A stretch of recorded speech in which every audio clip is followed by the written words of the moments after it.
Šiaulių kolegijos baigiamųjų kursų studentai rinkosi netradicinę paskaitą.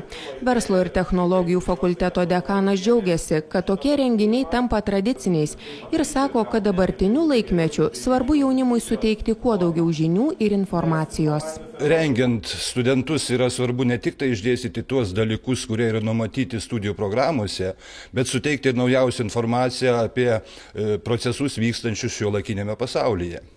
Ir šiandien mielai sutiko paskaityti paskaitą Lietuvos Respublikos Seimo narys Andrius Šedžius apie Europos ir Lietuvos ekonominę padėtį. Tuo tarpu pats Seimo narys prisipažįsta, jog pakviestas ilgai nedvejojo.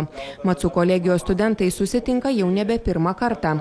Be to džiaugiasi galys naujienomis iš viso pasaulio pasidalinti su trečio kurso studentais, kurie netrukus įgis aukštojo mokslo diplomą. Noriu jauniems žmonėms perduoti informaciją, pasidalinti tais duomenim, kuriuos gaunu kaip Seimo narys, nes parlamentinių tyrimų departamentas iš tiesų atlieka didžiulį darbą, dirba kompetitingi specialistai, kurie aprobuoja visą informaciją, kuri yra pateikiama iš viso pasaulio, konkretus duomenys, kurie gali būti labai svarbus ir be abejonės aš tikiu, kad jie bus panaudoti ir studentų darbuose. Šiuo metu Verslo ir technologijų fakultetas siūlo 16 studijų programų.